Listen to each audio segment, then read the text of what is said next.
Olá, amigos do programa Tocando Oculto, novamente eu aqui, Fred João, com vocês, trazendo hoje como convidado especial o nosso querido José Alves. Seja bem-vindo, José. Valeu. Saudações, Fred. Saudações à Cris e aos apreciadores das nossas lives. Isso mesmo.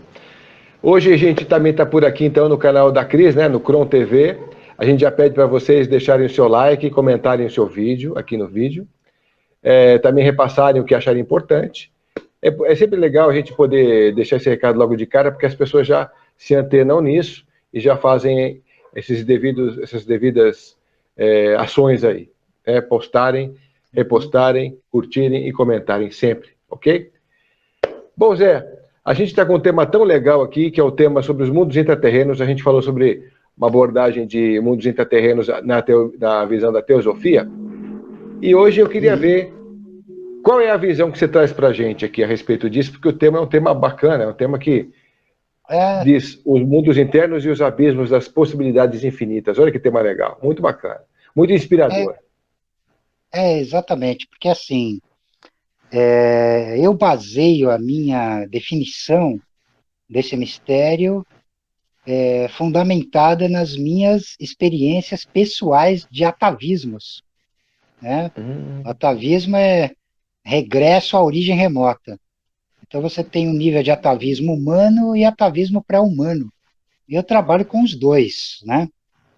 Para entender isso melhor,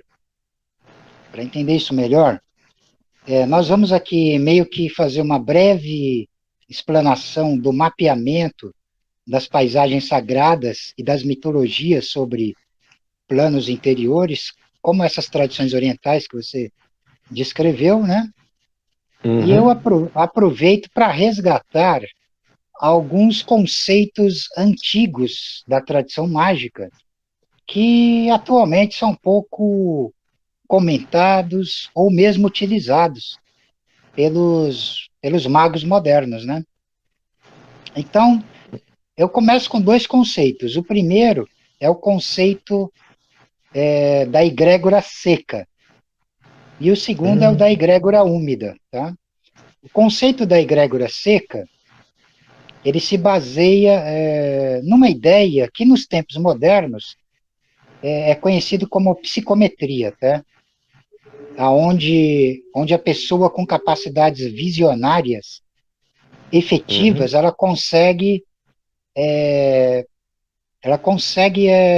captar a gravação de informações que ficaram gravadas num objeto, numa foto, né? E o conceito ocultista sobre isso ele é mais antigo ainda, tá? Então, o conceito de egrégora seca, ele se baseia em obter informações de documentos, fotos, objetos, monumentos antigos, entendeu? Aonde o mago, o vidente com suas capacidades visionárias despertas, ele consegue resgatar toda uma informação, que pode-se dizer de uma história paralela, né? De um domínio de dimensão secreta e paralela. A própria história oculta que está gravada nesses documentos, nessas fotos, nesses objetos. Esse é o conceito de egrégora seca. A egrégora úmida, ela se baseia nos abismos emocionais e espirituais, os atavismos do próprio mago ou do próprio feiticeiro, onde ele mais resgata... intensa? É bem mais intensa, né? Ele pode, inclusive, combinar as duas coisas. Ele vai combinar as duas coisas, tá? Porque isso é uma coisa muito antiga, tá? Só que com o desenvolvimento da tecnologia, por exemplo, o ser humano também dominou a fotografia. Mas antes da fotografia, ele tinha o domínio do desenho, desde épocas pré-históricas, o domínio que vem desde as pinturas rupestres e tal, até na arte. Até a arte, né? Que passa pela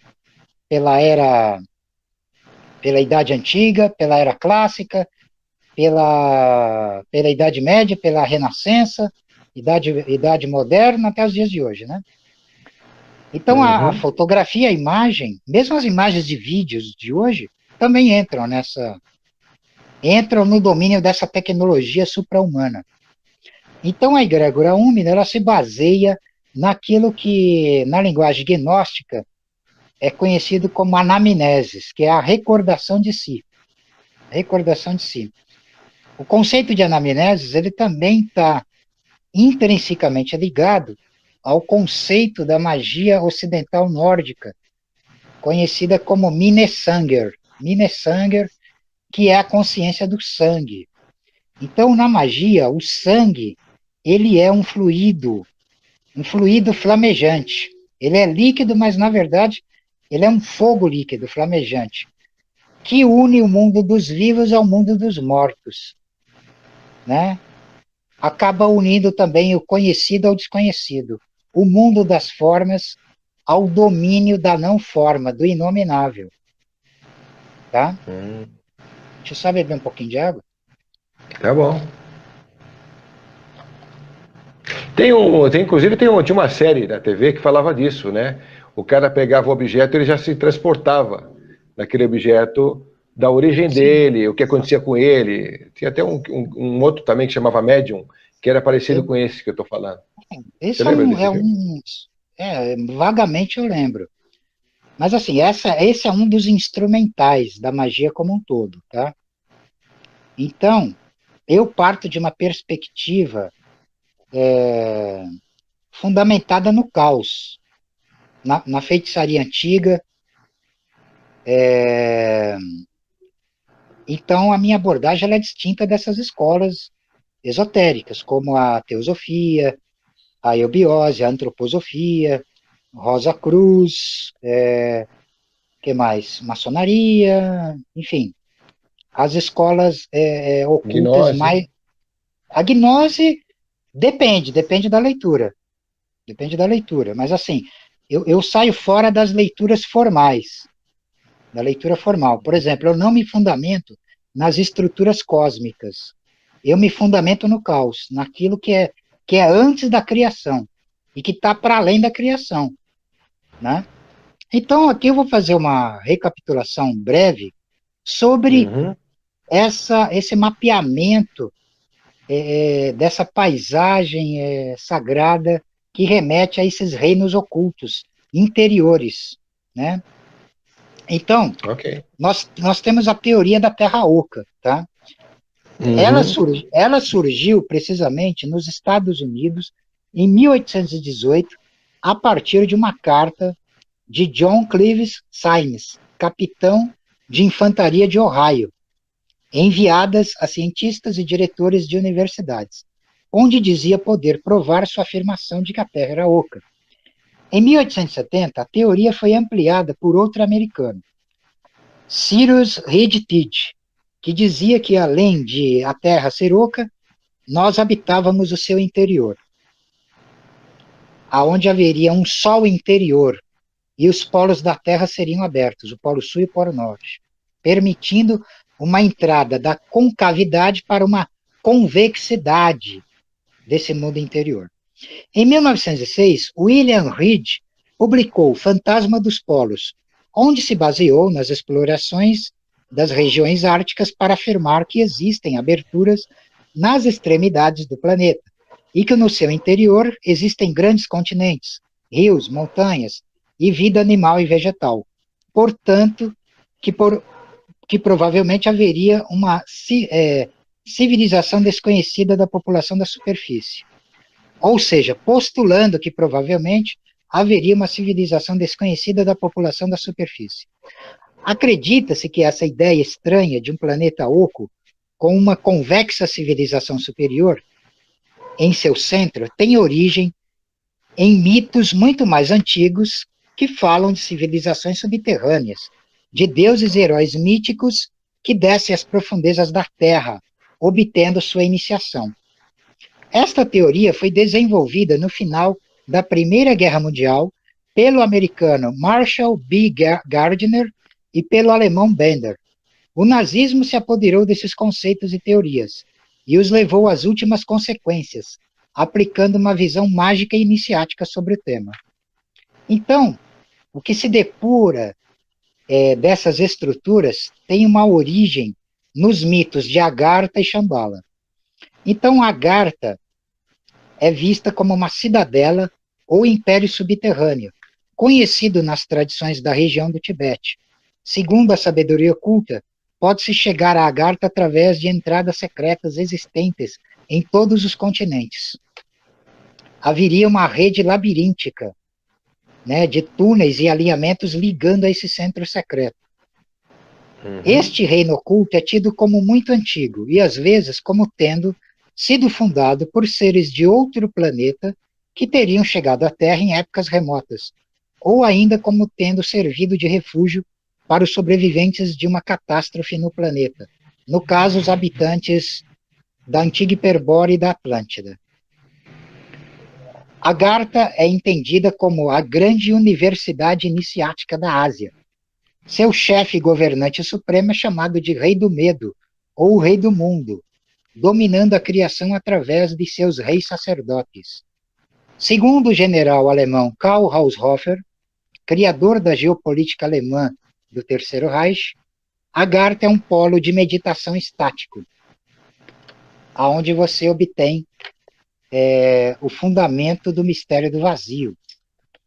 Enquanto que Shambhala é um polo de onipotência aterradora, comandando a criação e a aniquilação de mundos. É o polo da onipotência e do poder. Alguns relatos afirmam que Shambhala localizava-se, na verdade, no Mar Asiático, onde era conhecida como Ilha Branca, a versão oriental da Thule ocidental hiperbórea, e não no Tibete, onde geralmente se diz estar localizada. A Raça Futura, livro do escritor inglês Bauer Lytton, publicado em 1871, fala de seres, os Vrilya, com psiquismo supra-humano, mais evoluídos que a espécie humana, habitando cavernas no centro da Terra. Este livro foi adotado como um grimório de iniciação pela Sociedade Vril, uma ordem tântrica ocidental. A Sociedade Vril opera a transmutação da raça ariana na raça sobre-humana hiperbórea. Os membros da Sociedade Vril possuem poderes obscuros e conhecimentos secretos, com a capacidade para se transformarem no além do homem. O Vril é uma energia imensa, muito além da existência humana. Segundo Haushofer, aquele que se torna senhor do Vril torna-se senhor de si próprio, dos outros e do mundo. Então,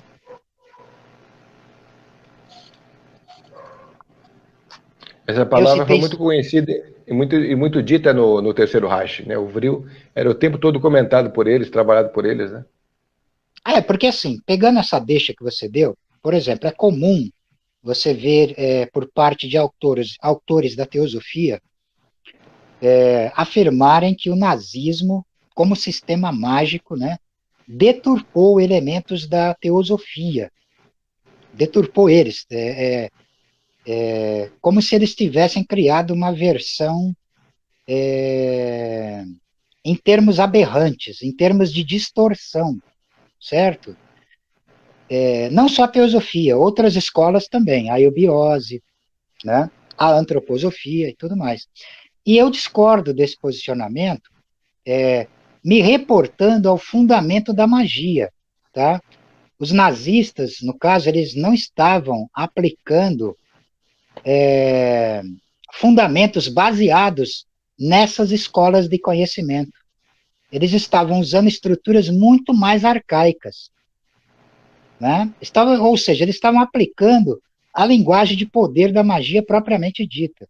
Isso aqui eu estou falando de uma perspectiva amoral, tá? Não estou nem defendendo e nem condenando o nazismo, tá?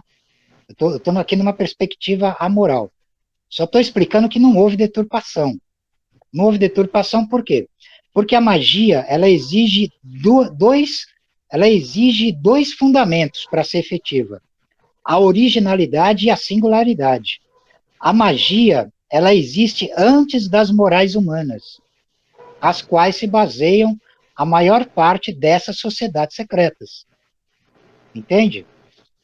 Então, os nazistas, as ordens secretas ligadas ao nazismo, os magos que eram ligados ao movimento nacional socialista e tal, eles não estavam baseados nos fundamentos postulados fosse pela teosofia ou por essas escolas análogas, né? Eles estavam usando a linguagem de poder para alterar o mundo à sua imagem e semelhança, que é o que todos os magos fazem, sem nenhum tipo de pudor, né? Mesmo os autoafirmados magos brancos, eles fazem a mesma coisa. Eles estão impondo a vontade deles. Eles estão escrevendo a história, tá? Uhum. Então eu parto, por isso que eu estou falando, eu parto de uma perspectiva caótica, né? Eu não parto de uma perspectiva baseada das estruturas cósmicas da ordem, né? Da ordem, como é que é, que estão submetidas a esse limite, né? Eu opero a magia a partir da conjuração do vazio, do abismo e do inominável. Então eu vejo a exploração desses planos internos como um abismo de possibilidades e potencialidades infinitas. A dominação, a capacitação e a dominação disso vai depender da magnitude de poder do mago ou do feiticeiro que está operando. No caso de uma entidade supra-humana mesmo, né? Porque na medida em que você está além do abismo entre o ser e o não ser, você é um supra-humano. E você não está submetido à arbitrariedade das polaridades do bem e do mal. Você está sobre eles, tá? Então assim, eu parto dessa perspectiva. Eu faço uma leitura totalmente distinta seja da teosofia e dessas escolas, né? Eu opero, inclusive, uma ressignificação desses conceitos, não me submetendo às estruturas morais impostas, mas dominando elas, transcendendo elas e me colocando sobre elas, entende? É essa que é a diferença básica da minha fundamentação em relação a essas escolas distintas, né? Uhum. Aqui também não existe nenhuma depreciação em relação aos seguidores desses sistemas. Eu só estou pontuando as diferenças e o porquê delas, tá?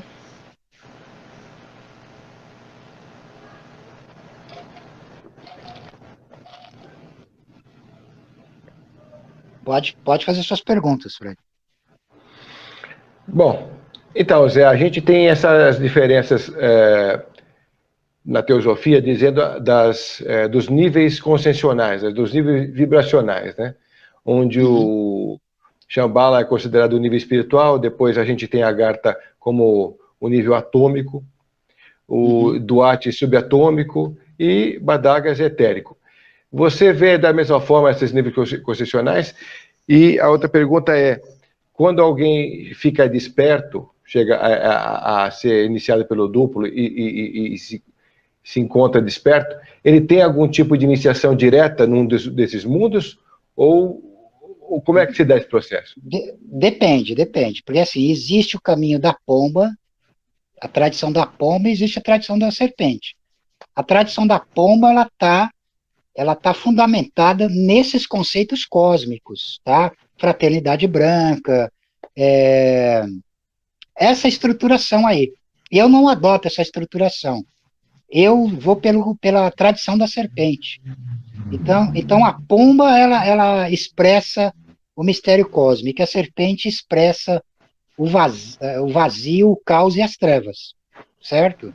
Então as estruturas são outras. Eu mesmo me reporto ao Duat, porque eu trabalho com a antiga magia egípcia, feitiçaria egípcia, né? Porém, eu trabalho a antiga feitiçaria egípcia, magia egípcia, no fundamento dos mistérios de Sete, da antiga serpente, né? Eu não vou por uma fundamentação osiriana, embora eu domine também esses mistérios, certo? Então, a estruturação ela é distinta, no meu caso, e no caso dessa tradição que eu estou explicando aqui, que é a tradição da serpente, ela se fundamenta como é que se diz, nos mistérios do abismo, do vazio, das sombras, das trevas e do caos.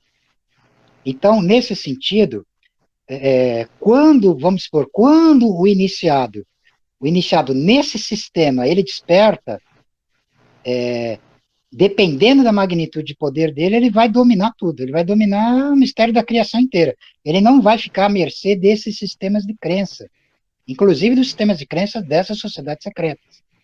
Então, aí vou ter que recapitular algumas coisas que eu já falei anteriormente em outros vídeos mais antigos, tá? Isso é uma definição minha, é uma definição de Senectus Serpens, da velha serpente.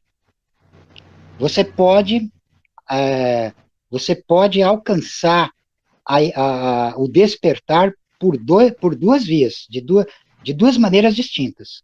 Na via luminosa, você vai unir o mistério da luz e das trevas na luz. Na luz.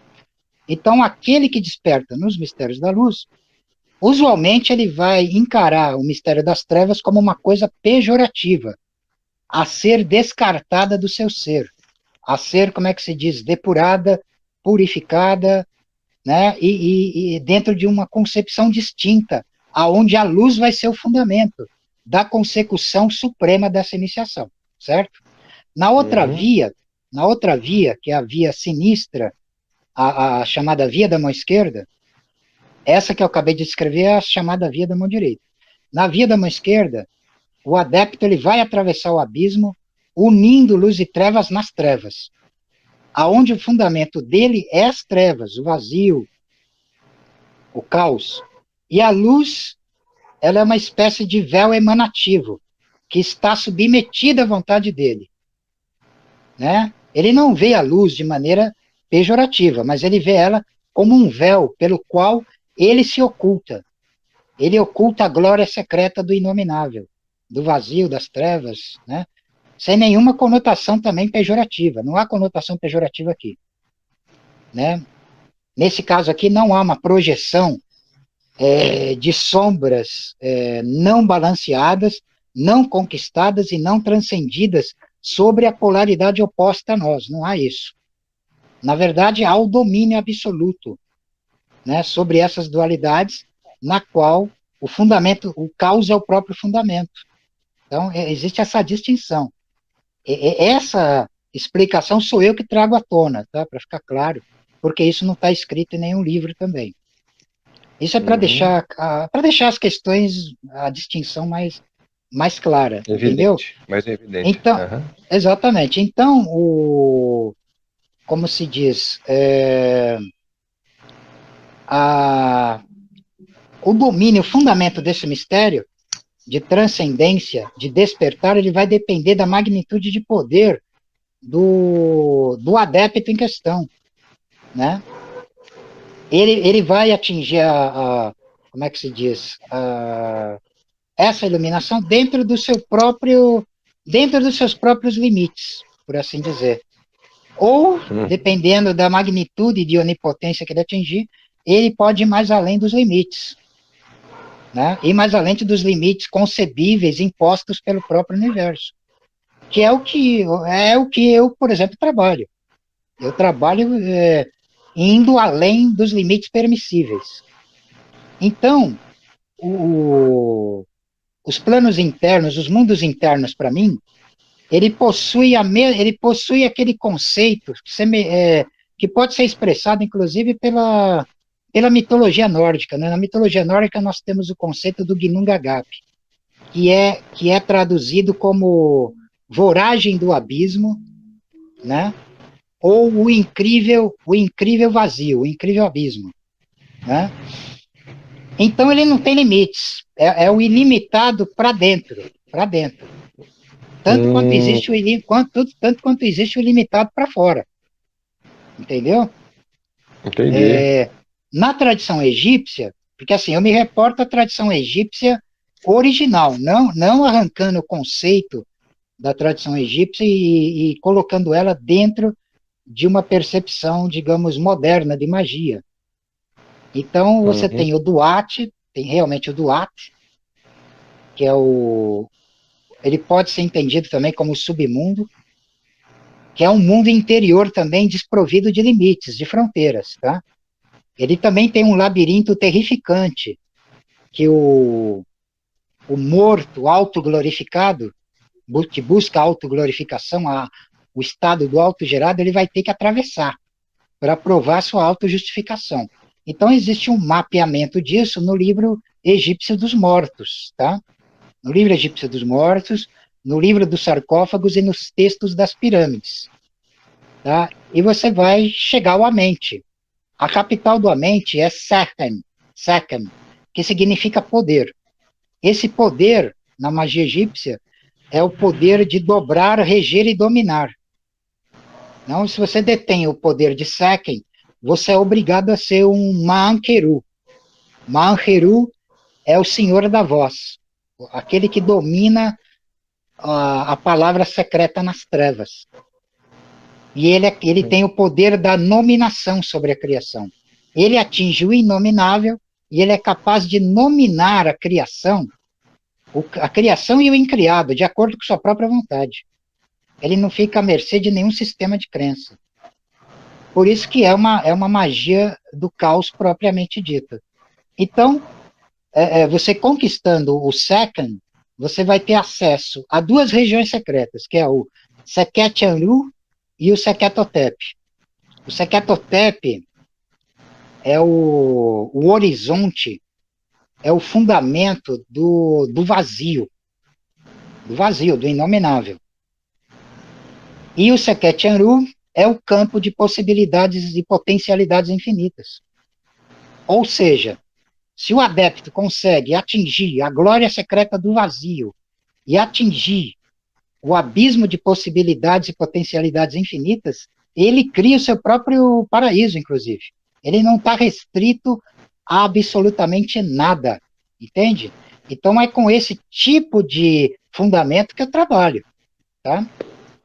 Bom, pessoal, a gente não podia esquecer de a gente poder levar um pouco de contribuição para que o Zé possa ter estímulos aqui e trazer mais conteúdo para a gente. Então, aqui está o contato do Zé, para quem puder. Ficou, então, definido esse número, né, Zé? Que vai aparecer como Marilena. Então, quem puder, ajude o Zé a trazer mais consciência para a gente através do Pix, que você contribui como puder. Tá bom, gente? Obrigado. E vamos continuar, Zé. Sim, mais uma vez a velha serpente se manifestou. Et senectus serpens incarnatus est, et set factus est. A velha serpente encarnou e Sete se fez. Ad meiorum senectus serpens gloria. A maior glória da velha serpente. É isso aí, pessoal. Até a próxima. Valeu.